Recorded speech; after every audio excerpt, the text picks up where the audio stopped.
प्रधानमंत्री नरेंद्र मोदी राष्ट्रीय राजधानी दिल्ली में देश के सबसे बड़े ड्रोन महोत्सव का आज उद्घाटन करेंगे। जी हां, इस दौरान प्रधानमंत्री ड्रोन परिचालकों के साक्षी भी बनेंगे। मिली जानकारी के अनुसार प्रधानमंत्री मोदी नई दिल्ली के प्रगति मैदान में 27 मई यानी कि आज देश के सबसे बड़े ड्रोन महोत्सव भारत ड्रोन महोत्सव 2022 का उद्घाटन करेंगे। इसके अलावा किसान ड्रोन चालकों से भी बातचीत करेंगे, खुले में ड्रोन के परिचालन के साक्षी बनेंगे और ड्रोन प्रदर्शनी केंद्र में स्टार्टअप के साथ भी संवाद करेंगे। आपको बता दें कि ये कार्यक्रम 2 दिन तक चलेगा। जी हां, इस कार्यक्रम में सरकारी अधिकारियों, विदेशी राजनयिकों, सशस्त्र बलों, केंद्रीय सशस्त्र पुलिस बलों, निजी कंपनियों और ड्रोन स्टार्टअप से जुड़े 1600 से ज्यादा लोग हिस्सा लेंगे। प्रधानमंत्री नरेंद्र मोदी ने तमिलनाडु की पूरी हो चुकी कई परियोजनाओं को राष्ट्र को समर्पित किया और कई नई योजनाओं की आधारशिला रखी। प्रधानमंत्री तमिलनाडु के दौरे पर चेन्नई पहुंचे थे। इस दौरान पीएम ने कहा कि पिछले 3 दशक के दौरान लगातार राजनीतिक अस्थिरता के कारण देश राजनीतिक इच्छा शक्ति की कमी से जूझता रहा है और सुधारों और महत्वपूर्ण फैसलों को लागू करने से दूर रहा है।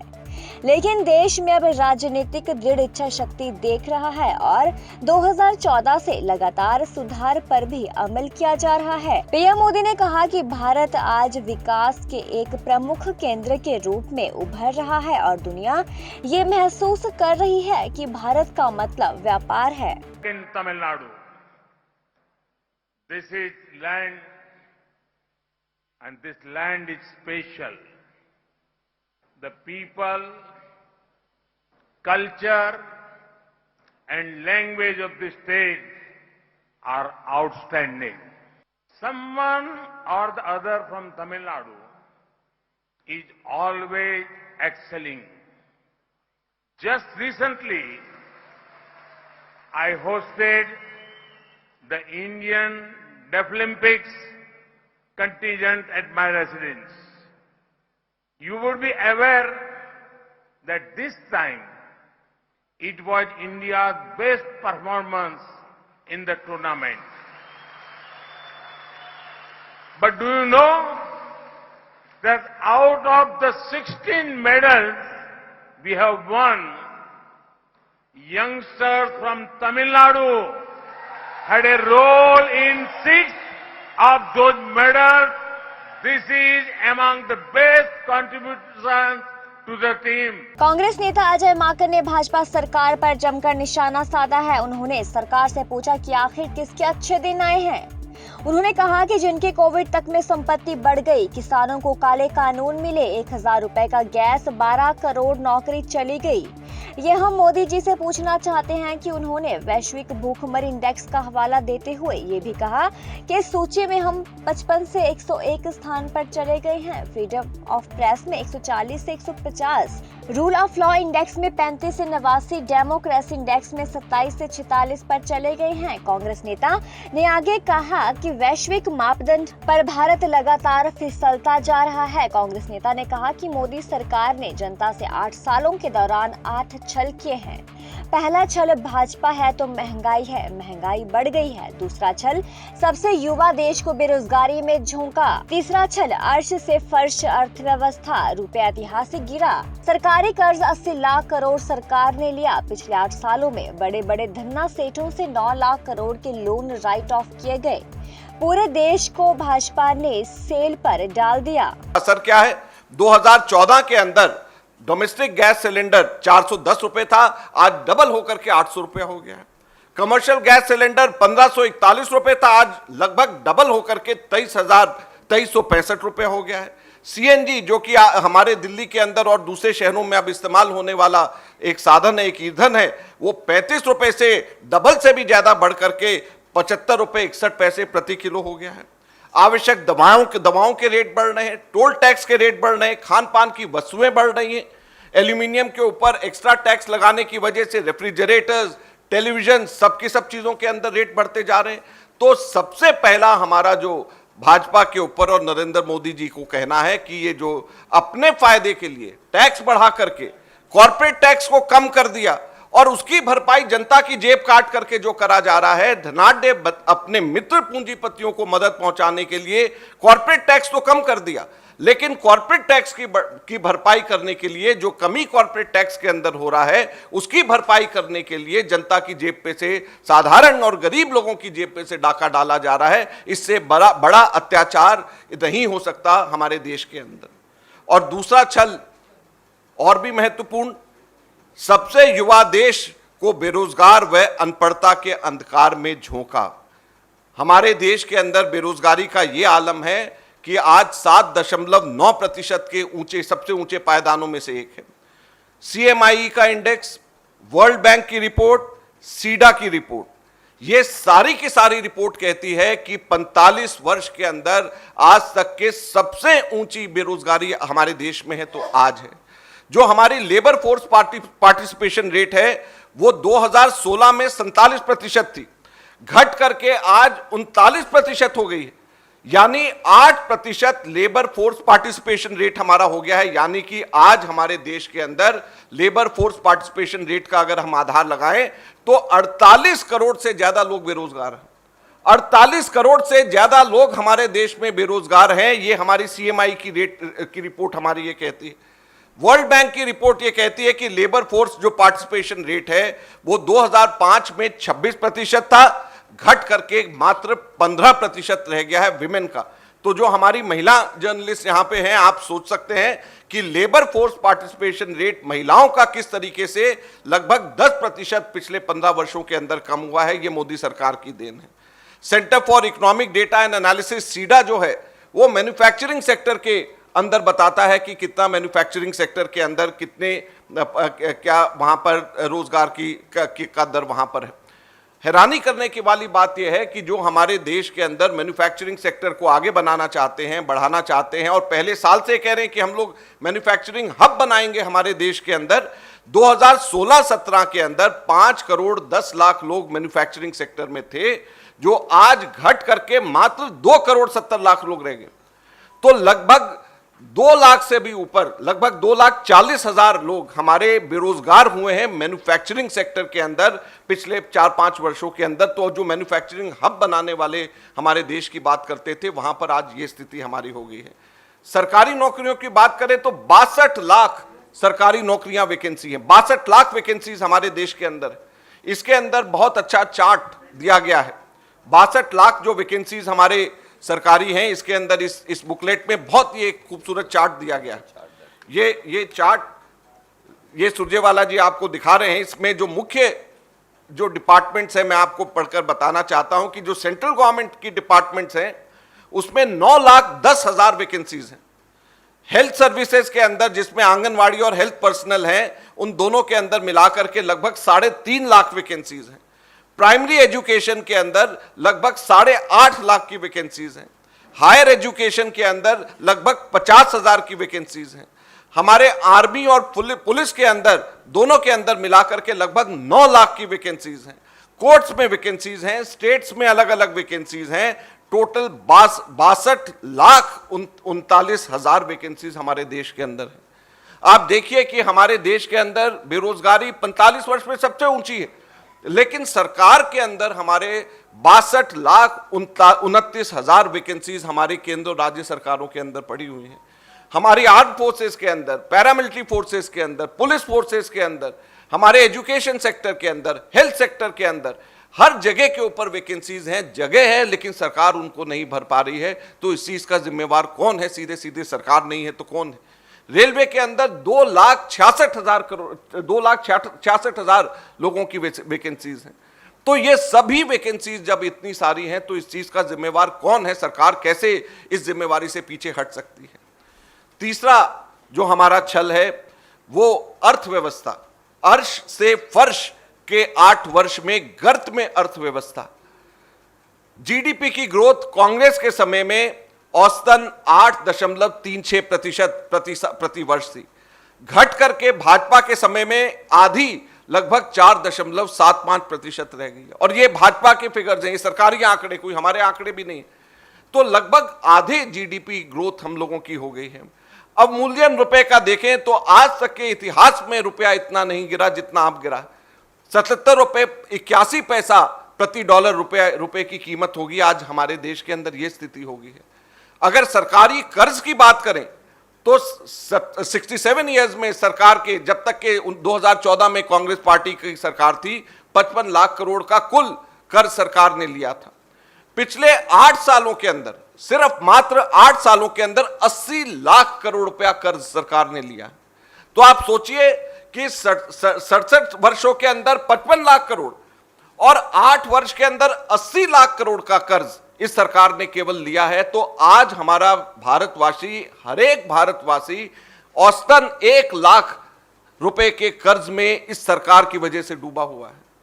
पिछले 8 वर्षों के अंदर 80 लाख करोड़ का कर्ज लेना, उससे कंपेयर करें आजादी के बाद से लेकर के जब तक कांग्रेस की सरकार थी, कुल 55 लाख करोड़ का, तो कितना कर्ज में, जितना हमने 67 सालों में लिया उससे कहीं ज्यादा, 1.5 गुना उससे इस सरकार ने 8 वर्षों के अंदर ही कर्ज ले लिया। नॉन परफॉर्मिंग एसेट्स की बैंक्स के बात करें तो 21 लाख करोड़ का हो गया। लोन्स राइट ऑफ करने की बात करें, जो बड़े बड़े धन्ना सेठों के जो लोन्स राइट ऑफ किए जाते, किसानों के नहीं, मध्यम वर्गीय गरीब लोगों के नहीं, छोटे दुकानदारों के, छोटे उद्योगपतियों के नहीं, बल्कि धन्ना सेठों के अगर लोन्स राइट ऑफ करने की बात करें तो 11 लाख करोड़ रुपए के लोन्स राइट ऑफ करेंगे। बैंक फ्रॉड की बात करें, घोटालों की बात करें तो 5,35,000 करोड़ का बैंक घोटाले पिछले 8 वर्षों के अंदर मोदी सरकार के नाक के नीचे हुए। पीएसयूज को, पब्लिक सेक्टर अंडरटेकिंग्स को सेल पे लगा दिया। 27,000 किलोमीटर हाईवे सेल पे, 6,000 मेगावाट की बिजली उत्पादन सेल पे, 8,000 किलोमीटर की गैस पाइपलाइन सेल पे, 210 लाख मेट्रिक टन का अनाज भंडार सेल पे, 2,86,000 किलोमीटर टेलीकॉम फाइबर सेल पे है, 25 एयरपोर्ट सेल पे, 9 पोर्ट सेल पे, 761 माइनिंग ब्लॉक सेल पे, 2 नेशनल स्टेडियम सेल पे, 1,52,000 करोड़ मूल्य का रेलवे के एसेट सेल के ऊपर है। तो पूरे देश को इन्होंने सेल के ऊपर लगा दिया है, पूरे देश के लोगों को कर्ज के ऊपर इन्होंने डुबो दिया है। ये मोदी सरकार के 8 वर्ष का भारत को अच्छे दिन दिखाने का सपना पूरा इस तरीके से करा जा रहा है, ये हम सब लोगों को आज समझने की जरूरत है। चौथा साल आमदनी किसानों को कहते थे कि 2 गुना होगी, आमदनी नहीं हुई 2 गुना, दर्द दिया 100 गुना। कैसे? 3 काले कानून लागू कर दिए, 750 किसानों को अपने प्राणों की बलिदान देना पड़ा, जब जाकर के इस सरकार के कान के ऊपर जूं रहेंगी। अन्नदाता के ऊपर आज पिछले 8 वर्षों के अंदर लगभग 90,000 किसान खेत मजदूर आत्महत्या का फंदा चूमने को मजबूर हो गए हैं। ये हमारी सरकार की देन है। प्रति हेक्टेयर लागत कृषि के अंदर उपज के लिए 25,000 रुपया प्रति हेक्टेयर और बढ़ गई है, क्योंकि इन्होंने वैट लगा दिया है जिसपे कृषि के लिए इस्तेमाल चीजों पे, जिसपे आज तक के इससे पहले कभी भी नहीं था। डीजल के रेट बढ़ गए हैं, खाद के रेट बढ़ गए हैं। इन सब चीजों की वजह से आज 25,000 रुपये प्रति हेक्टेयर किसानों के ऊपर लागत बढ़ गई है। ये आज हमारे किसानों को, अन्नदाताओं को ये आज दिया है। 5वां छल, शौर्य के नाम पर वोट, देश व सेना के हितों पर चोट। 1,22,000 हमारे सेना के अंदर वैकेंसीज हैं। 1 रैंक 1 पेंशन हम लोगों ने 17 फरवरी 2014 को यूपीए की सरकार ने किया। उसके बाद आते ही 7 नवंबर 2015 को इन्होंने कहा कि जो भी वॉलंटरी रिटायरमेंट ले रहे हैं उन लोगों को 1 रैंक 1 पेंशन नहीं मिलेगी। सब जानते हैं कि 85% लोग 38 वर्ष से पूर्व रिटायर हो जाते हैं और अगले 10, उसके आगे के 10% लोग 46 वर्ष से पहले रिटायर हो जाते हैं। तो जब इतनी बड़ी तादाद के अंदर सब के सब लोग रिटायर हो जाते हैं, तो स्वैच्छिक रिटायरमेंट को अगर 1 रैंक 1 पेंशन से अलग कर दिया, तो जो कांग्रेस ने एक हाथ से दिया, भाजपा ने दूसरे हाथ से उसको वापस ले लिया। ये हमारे सेना के साथियों के साथ में इन्होंने किया। छठा स्थल, विकास से नहीं है नाता, बस नफरत फैलाना है आता।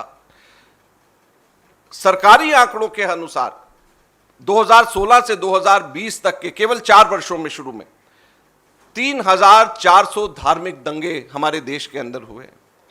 अगर छोटे बड़े सभी मिला दिए जाएं तो हमारा मानना है कि लगभग 10,000 दंगे हमारे देश के अंदर कम से कम हमारे इन पिछले 8 वर्षों के अंदर हुए होंगे। ये मोदी सरकार की देन है।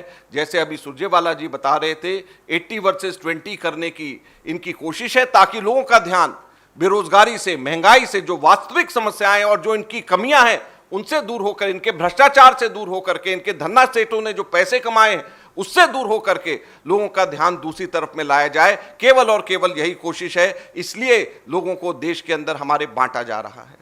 सातवां छल, पिछड़ों को पीछे छोड़ा, एससी एसटी ओबीसी से नाता तोड़ा। एससी एसटी सब प्लान जो कांग्रेस लेकर के आई थी उसको इन्होंने पूरी तरीके से खत्म कर दिया। एससी एसटी ओबीसी के आरक्षण पे लगातार हमला हो रहा है।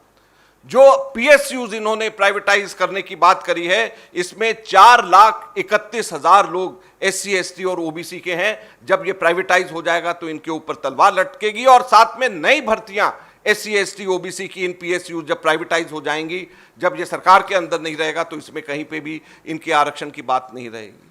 तो ये एससी एसटी ओबीसी के हितों के ऊपर इससे बड़ा कुठाराघात नहीं हो सकता। इसके अलावा और बहुत विस्तार से इस बुकलेट के अंदर चर्चा है। आठवां जो छल है, राष्ट्रीय सुरक्षा पर आंच, मोदी सरकार ने बंद की आंख। भारत की भूभागीय अखंडता पर सीधा हमला हो रहा है, पर मोदी सरकार मौन है। चीन ने लद्दाख में गोगरा हॉट स्प्रिंग्स में भारत मां की सरजमी पर कब्जा कर रखा है। चीन ने लद्दाख डेप्सांग प्लेस में वाई जंक्शन तक जबरन कब्जा कर रखा है। मोदी सरकार लेकिन भारत मां की रक्षा करने में पूर्णतः विफल रही है। हमारी सीमाओं के ऊपर जहां तक ये पूरी तरीके से विफल रहे हैं, वहीं पे हमारे देश के अंदर ड्रग्स का तस्करी हमारी बढ़ती जा रही है और उसके ऊपर ये आंख। योगी सरकार के दूसरे कार्यकाल का पहला बजट गुरुवार को विधानसभा में पेश किया गया। 6 लाख करोड़ रुपए से ज्यादा के बजट में कई चुनावी वादों को भी पूरा किया गया। सरकार ने मुफ्त राशन योजना को जारी रखने की घोषणा करते हुए उज्जवल योजना के तहत साल में 2 मुफ्त गैस सिलेंडर देने का ऐलान भी किया। वे असेवित जनपद जहां पे मेडिकल कॉलेज का निर्माण की कल्पना कोई सोचता भी नहीं था, बिजनौर, कुशीनगर, सुल्तानपुर, गोंडा, ललितपुर, लखीमपुर खीरी, चंदौली, बुलंदशहर, सोनभद्र, पीलीभीत, औरैया, कानपुर देहात, कौशाम्बी और अमेठी, वहां पर भी उसके लिए बजट का प्रावधान इस बजट में हम लोगों ने किया है। बुजुर्ग पुजारियों के लिए, संतों के लिए और उस तबके के लिए जो अब तक उपेक्षित था, एक पुरोहित कल्याण बोर्ड के गठन की कार्रवाई और उसके माध्यम से पुरोहित्य कला को आगे बढ़ाने के साथ साथ उनके समग्र विकास और प्रोत्साहन के लिए भी एक बोर्ड के गठन के कार्यक्रम को भी हम लोगों ने इसमें लिया है। प्रदेश के अंदर युवाओं के लिए खासतौर पर हम लोगों ने स्वामी विवेकानंद सशक्तिकरण योजना प्रारंभ की और इसके तहत हम अपने युवाओं को टैबलेट और स्मार्टफोन दे रहे हैं। स्नातक और स्नातक हर युवा को इसके लिए धनराशि की व्यवस्था हम लोगों ने बजट में की है। इसके साथ ही प्रदेश के अंदर सामूहिक विवाह योजना के लिए भी, जिसमें हम 51,000 रुपये गरीब कन्याओं की शादी के लिए, किसी भी जाति मत मजहब से जुड़ी हुई कन्या हो, 51,000 रुपये हम उसके लिए उपलब्ध करवाते हैं। तो वह उसके लिए भी विगत वर्ष तक प्रतिवर्ष 250 रुपये हुआ करता था। इस बार हम लोगों ने इस राशि को बढ़ाकर के 600 करोड़ रुपये का प्रावधान किया है। निराश्रित महिला पेंशन की योजना 300 से बढ़ाकर के 1,000 रुपया किया गया है और इसके लिए भी जो पहले धनराशि गत वर्ष तक 1,812 करोड़ हुआ करती थी, इस राशि को बढ़ाकर के 4,032 करोड़ रुपए किया गया है। प्रदेश के प्रतिभाशाली युवाओं के लिए हर जनपद में अभ्युदय कोचिंग की व्यवस्था, जिससे वह अखिल भारतीय स्तर पर और प्रदेश स्तर पर किसी भी प्रतियोगी परीक्षा की तैयारी के लिए स्थानीय स्तर पर उसकी ट्रेनिंग हो सके, उसे कोचिंग की सुविधा फ्री में उपलब्ध हो सके। इसके लिए मुख्यमंत्री अभ्युदय कोचिंग योजना के लिए भी हम लोगों ने व्यवस्था की है। वृद्धावस्था पेंशन की राशि, गत वर्ष तक ये राशि 3600 करोड़ रुपए सालाना हुआ करती थी। इस बार इसको बढ़ा करके 7,000 करोड़ रुपए से अधिक की इसमें बढ़ोतरी की है। यह राशि भी पहले उन बुजुर्गों को 300 रुपए मिलती थी, फिर वो बढ़ा करके 500 हमारी सरकार ने किया और उसे इस समय 1000 रुपए करने का प्रावधान भी किया गया है।